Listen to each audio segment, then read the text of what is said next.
we're getting into game. It's a 1 game apiece right now. See, the Warrior for Swidz has won a game already, so check mark that one. I'm sad I didn't get to see it. Shutterwalk Shaman, I believe, for MegaMan. At one point, do I stop acknowledging Prince Keliseth always being in the hand? Never. I don't, man, what is it about you and casting that card being up there? It's kind of weird now. Now I'm getting freaked out. I just don't understand. This is what happens like in your normal games? I mean, this looks normal to me. That's what I always see on the opposite side of the board. I want to sort through the games that I casted, and I'm pretty sure like every single one had Keliseth. Again, I do want to point out these guys are good. That Keliseth in Death Rattle Hunter is not nearly as impactful as it is in aggro decks that dedicate building around this card. In Zoo, it is so much more impactful than it is in Death Rattle Hunter. It's night and day. Exactly what you said before, where a lot of times they play the Prince Keliseth just because there's no other 2-mana cards that they really want to play. So why not get that card that just gives you that extra little bit of value when you actually do draw it? MegaMan's looking like shaking his head, struggling with this one, but it's looking like a pretty good hand to me. Yeah, sometimes there's just these turns where I'm like, man, it looks like my opponent has a tough turn there. They're taking a while, and then it's just Nourish, Arcane Tyrant, Arcane Tyrant. It's just like, oh, okay. Like, were you shaking your head in sorrow for me? I'm in bad shape. I think the reason why he's thinking so long and hard is because now with this twig draw, a lot of times you want to get that card up as soon as possible. And I think it might make a lot of sense to say go for that twig, knowing that you can just go for the Nourish, Arcane Tyrant next turn. But part of the upside of doing this play is just these minions are on the board now. Well, if you play the Twig, you don't have 2 4/4s in play, and you don't have 8 mana next turn. And if you don't play the Twig, you have 8 mana next turn and 2 4/4s. So that sounds better to me. Yep, and I feel like this is this part where, you know, if I'm Swidz, I'm just like, really? That's the turn you roped? But as I said before, you know, MegaMan Music actually had a little bit of an interesting decision point, considering whether the Twig of the World Tree was worth it. But he decided that the just value of getting these 4/4s on board, being able to just fight and just calm down the pressure on board, gives him enough time with the Twig of the World Tree to eventually pop it. Now, I would say this is a matchup that typically favors the Death Rattle Hunter, the Malagos Druid versus Death Rattle Hunter, but right now it's not looking so hot for Swidz. Yeah, I mean, it's the case where we just saw this series of just Malagos Druid versus Cube Warlock, and it's actually going to play out, you know, pretty similar, just because just the fact that Cube makes these boards that are so hard for Druid to deal with that you really rely on just the Malagos and the swipes. But if Druid gets a fast enough start, sometimes they could just, you know, kill the Hunter. Pressure you out. Yeah, just ramp into UI is just pretty good. So how does Swidz get back into the game if that's the case? I mean, are we looking at a play dead on Spider Bomb here? I don't think that's valuable enough in this matchup. I think you really need to save this play dead for a crazy Cube turn. So you could afford to take some points of damage. There's no reason to overreact to a situation is what you're saying. Just kind of stifle the opposing pressure and get back on your feet. Yeah, exactly. You have to realize that the way you're going to win this matchup is just creating that crazy board, and that means you got to keep your activators. Of course, you run the risk of falling behind on board, and you know, knowing Death Rattle Hunter, they really do not come back on board well, and that's part of the reason that they play these mind control techs in their deck to try and shore up a weakness that the deck actually has. You can look at the double mind control tech from MegaMan Music's side. A good time to note: 2 Ferocious Howl, 2 Wild Growths, no copy of Wrath in there. And the top end has been trimmed a lot. He's got the Malagos, he's got Alexstrasza, Dream Petal Florist, no Faceless Manipulator, no Lich King, no weird shenanigans. It is just straight lean stuff. Yeah, and that's just part of the reason because he wants to beat these aggro matchups. I'm pretty surprised. I feel like Lich King has been pretty staple for the entire history of Malagos Druid, and the one Faceless thing is a little bit new, and you know, a lot of players think that might be, you know, the optimal list. Monsanto had expressed to me earlier this week when I talked to him about it that he felt that Faceless Manipulator was going to become standard to the deck. Yeah, he thought it was core. I mean, it just gets really good value. I mean, if half the meta is cubes, then Faceless becomes pretty good. Yeah, it's a true story. People are like, there's no counterplay to Cube. I'm like, well, how about when their Cube lives? And then you make their Cube, and you didn't have to do anything to do that. Yeah, 5 mana to copy what they did sounds pretty good to me. And also, just in other matchups, you get to Faceless your Malagos. See, now I'm looking at it and I'm going, well, how can Druid activate a Death Rattle? How could Priest activate a Death Rattle? Can I just Cube their stuff and beat them with it? Like, is that the next level of control we're going for here? I mean, control is about bringing the right tools for the right job. The future of this meta is 2 cubes, 2 Faceless in every deck. Cubestone. Heroes of Cubecraft. Well, they dropped that part of it. True. Yeah. But it's still there in spirit.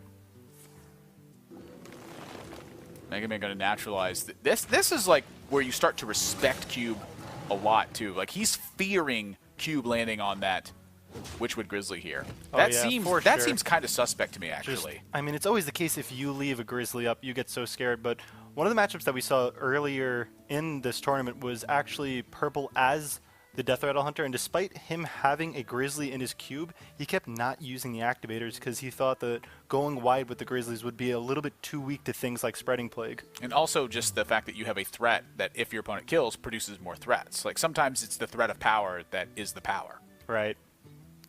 And now just we see Swidz with that cube, but nothing to really initially take advantage of it. I feel like this is going to be the turn where he's going to try and develop this Devilsaur egg, but not a lot of pressure going on. MegaMan Music is going to wish that he could find that, you know, Ultimate Infestation soon. How big a deal is the Twig being destroyed by the Ooze here, too? Yeah, I mean, a lot of times you need to have that crazy Malagos turn, so now he's going to really rely on the Florist to reduce it now that the weapon's been destroyed. Also made sense for Swidz to hold back on that Ooze until MegaMan Music gets to 10 mana, because you never want to ramp it by destroying the weapon. Yeah, you'd have to have pretty darn good reason, I'd say. So now it's challenge 2 point for MegaMan. MegaMan does not have Ultimate Infestation at the end game.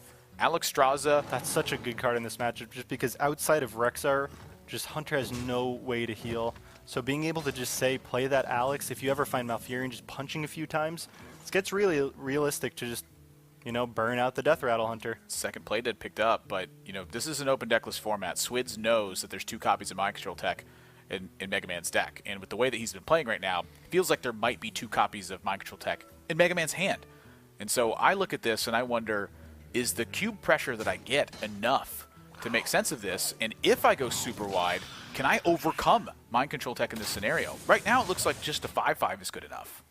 Yeah, a lot of times when you see Wild Growth pass, you get a pretty strong read on what their hand could be. And you have to imagine there's no Ultimate Infestation in the hand.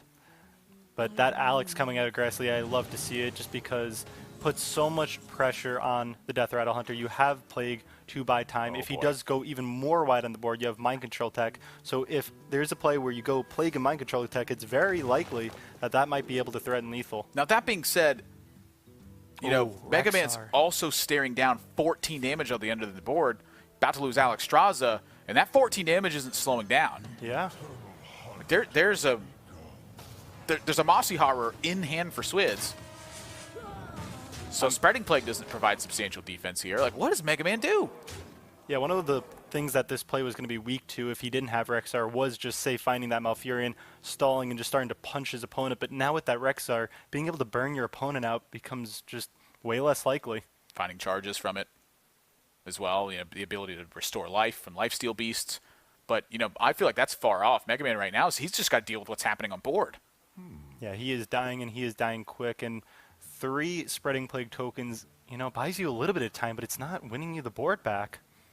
He was really hoping for a situation where, say, Swidz would go wide and he'd be able to play the big Spreading Plague and also steal the Mind Control Tech minion to then threaten lethal. But just with this big, small board, Drew just truly struggles with that. Big and small. Yeah, I mean, it's tall. It's a tall board. Tall board, there we go. Not wide. It's Bob. It's a Bob board. I'm definitely not wide. But you definitely are tall. A little bit. Not as tall as these minions. Yeah, just 6'2", you know. I actually not tall. Everyone feels like they're 6'2" to me. I'm short as heck. But MegaMan Music Oh feels desperate enough to go for the draw. That is, yeah, that's going to kill you. Oh, yeah. And That's not good. he's not dying this turn, but you're pretty much dead. yeah. When the cube just gets to hit you, and then it hits you again, and you're not hitting back, it's bad. And it's also just the case where he could just, you know, find a charger for lethal here, since MegaMan Music did not have the resources to clear 2 minions. It's also just very rough just knowing that even when you go wide on Spreading Plague, that possibility of Mossy Horror just completely ending the game. That's game. I just don't see a realistic way for MegaMan Music to climb back in this game. It's no longer the case where you could find UI and be okay. I found the spot. All right.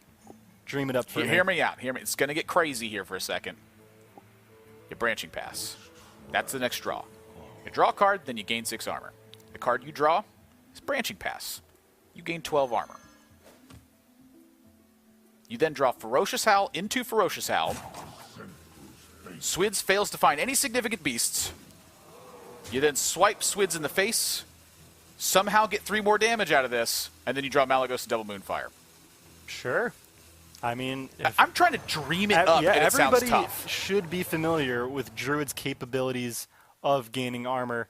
But as I just said before, UI not going to be enough in this situation. You needed that crazy branching pass miracle turn that only exists in the mind of That's Admirable. He's got to rip the UI, though. He doesn't have a choice. He's just going to die. Yeah. You need the armor. You need to take a thing out on board. And honestly, if that UI could go face, maybe there's a shred of hope, but it can't. I mean, to his knowledge that that he has right now, if you go for that UI, you are alive on board.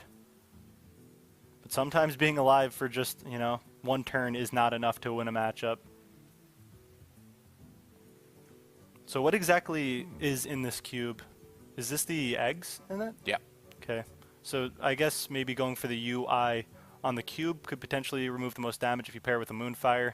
Staring down 8 damage when you go back up to 11. I feel like you gotta hold this. The Moonfire's how you win, right? Because I don't think MegaMan's getting control of the game again. I think it just gets a situation. I think the reason that going for the Moonfire UI here on the cube is good is just because this now puts 4 minions on the board, and a way you could win Pulls is 3 attack instead of 2, though. Yeah, but you Or get instead of 4. branching paths off the top again, okay, and then you go double mind control tech, and you leave him with just the eggs. Well, Swidz happened to find the one beast that really changed that. And when you take into account Candle Shot, oh wait, the eggs are buffed.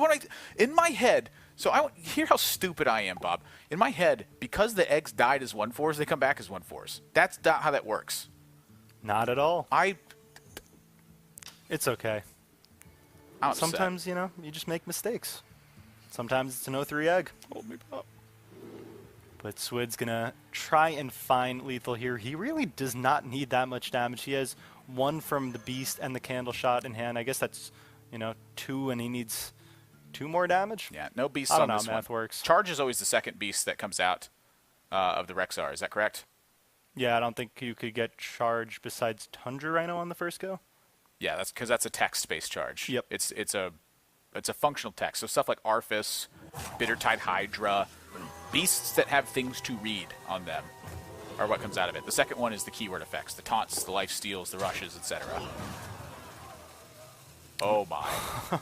So we were talking about how these eggs could potentially be dead for Swidz, but now with Anti-Magic Shell, they get pretty threatening. So again, I feel like MegaMan Music needs a branching pass because we could see with that Mossy Horror in hand, this Spreading Plague is not going to be enough to save him You also in this need situation. to be able to draw a branching pass, and when you have 10 in hand, that doesn't work. That's a good point. So he just had no outs there, and he is going for the line that is just the most reasonable to try and live here, but that Mossy Horror proving its worth despite Giggling Inventor not being in the metagame anymore. Right. Just beating up plagues. You know, Death Rattle Hunter does a fantastic job of pressuring druids and not giving them the time because you're presenting them so many challenges. Just yet again, we see that come into play. Death Rattle Hunter is, to me, one of the biggest talks of this tournament, as it's seeding itself as one of the most powerful decks in the format right now. Yeah, and I really do like the inclusion of still playing Mossy Horror just because there's so much druid and also the capability of destroying your own eggs to bring out those 5/5s. Some players decided not to bring the Mossy Horror. I know in Muzzy's list he opted not to go for it. He went for a little bit more early game instead, but absolutely crucial there for Swidz. If he didn't have it, being able to just fight through those 1/5s didn't look that realistic for him. Yeah, it looks to me like the Mossy Horror typically takes the place of the 4th beast option. It's in there. Defender of Argus, over the course of seeing the list that flowed towards the top 32 and the top 16, it feels like Defender of Argus is one of the... That means it's his chance. Someone else has got to stop him now. I mean, there's just been so much Hearthstone played already, and now it's just getting down to see who is going to be able to stay alive here. And Swidz, he's just 1 game away to moving on to that top 4. It's got even Warlock versus Druid, and we keep seems to be a theme that we talk about. Big stuff versus Druid is quite good. So if that's the case, why is Druid winning so much? How is Druid beating the big stuff? Well, it's actually the case that Mali Druid is actually very favored in this matchup. We talked about a little bit earlier how it struggles against Cube Warlock, and that's because they got cubes. Druid truly does not deal with the cubes well, but a lot of times it's the case where just Malagos Druid is able to buy time against the even Warlock, and then they just end up tapping themselves so low that they burn themselves out of the game. A lot of times you don't even need the Malagos to win this matchup. You just stick a minion and you're able to kill your opponent.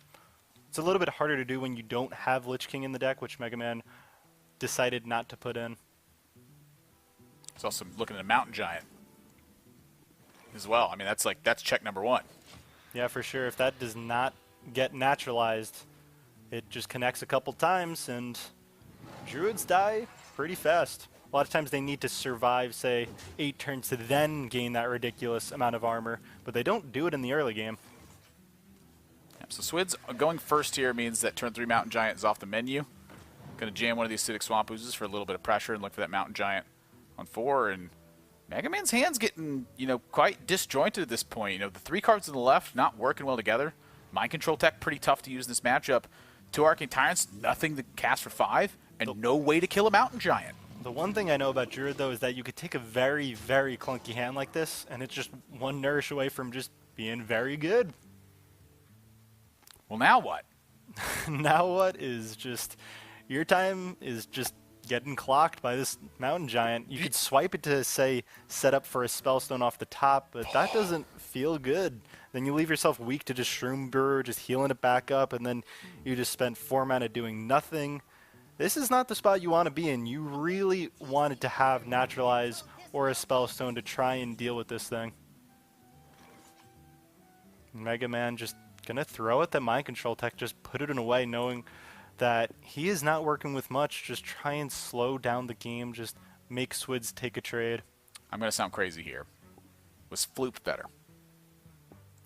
A 3/4 does threaten to kill that Ooze and survive. But I think the reason that he kept it in the hand is because he wants that potential swing turn of finding that Nourish and then going off with 3 Arcane Tyrants. What I'm looking at is I want this Mountain Giant to die right away. If you play the Mind Control tech, the Ooze kills it. If you play the Floop swipe hero power with the coin can kill that Mountain Giant. So you take 16 from it, but if you don't kill that Giant, it's going to deal a lot more than 16. Yeah, I mean, that definitely was something to consider there. Could have gotten potentially blown up by him taking a trade with Mountain Giant and Shroom Brewing, but you don't usually see Mountain Giants go anywhere but face. But when my opponent plays a Flute, my eyebrow does raise. I'm probably still going face, because that deals 8. But Swidz is going to... He wants the 3/2 on board that much more. That looks crazy to me, Bob. Yeah, I mean, turns out your play would have just got blown out. Swidz is all in on protecting this Giant and protecting even the Ooze. I mean, I think it's just because of the case where he wasn't working with much in his hand, but I feel like if you're going to go with this play, wasn't just Spellstone an equal amount of pressure since you actually get to connect that 8 to face? It's the opportunity cost of later then. Yeah, I guess healing is very important in this matchup. Just because you do tap so low, you don't want to run the risk of just Malagos Druid just bullying you out of the game with that burn. I feel like MegaMan has had 2 of some of the toughest back-to-back Druid games I've seen. I mean, he got a fantastic start in the last one. The pan out ended up being awful. This one, he has a miserable start, and it's not panning out well either. Yeah, I mean, no Wild Growth, no Nourish. No Naturalize, no Spellstones, no Branching Path. I mean, what do you do? Druid definitely has so many strong cards, but if you don't find them in the right order, sometimes you could just start to really get beat down.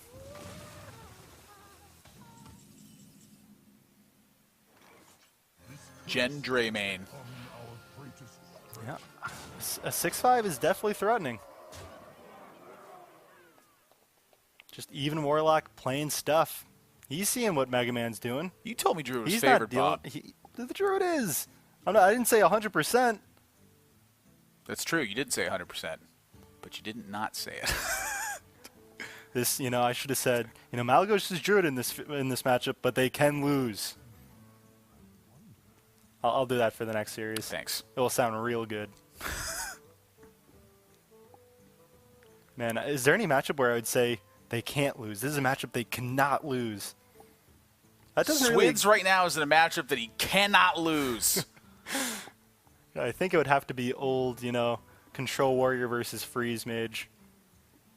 God, that's a long time ago. Going way back. But now just MegaMan with that very awkward turn. I mean, is Naturalize just this important? Do you know what I like? I like Coin Florist, hit the Malagos, reduce that to 2, survive, and just swipe next turn off the top, even though you've already used one swipe. You have to start to take risks, because your hand is really not shaping up. When luck shuts the door, you got to open up the window. And I don't really know what that window is right now, but you know, when you said top deck a swipe with a Malagos in play, that sounds pretty appealing.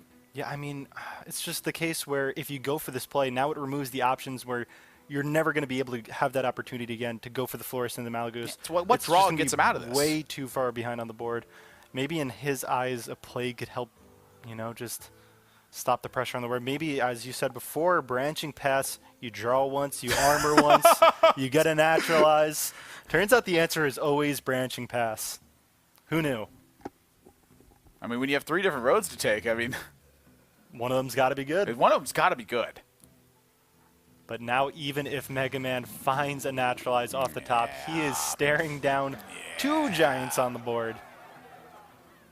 Ooh, Malfurion, that, he still dies. Yeah, sometimes there is enough rocks, and 2 mountain giants is enough of them. I was joking around that I feel like Malfurion always makes it so you never die the following turn, but now twice in a row, Malfurion comes down and it's just like, you're still dead. Wow. And Mossy Heart in back-to-back games, turns out Druid is pretty weak to that card. Yeah, we thought it was Giggling Inventor. It's just Malfurion. Or Lunara, I guess, depending on which one you play. But Swidz just with that incredible start, and MegaMan just really not working with anything in this game. And despite where he goes with this 4-4, we could see that's just going to be it. It's got beat up. Naturalize is just that important. It just wasn't there. Spellstones getting buffed, that important. The ramp to access big cards. Yeah, if he just found one of them, just the Naturalized or the Nourish or the Wild Growth. Yeah, it was also just awkward that these Arcane Tyrants couldn't have came down for free. Even if it was a Spreading Plague a little bit earlier, even though it got blown up at the Mossy Heart, he would have been able to get 3 Arcane Tyrants on the board. And just that 11 attack helps fight for board, helps you not die immediately.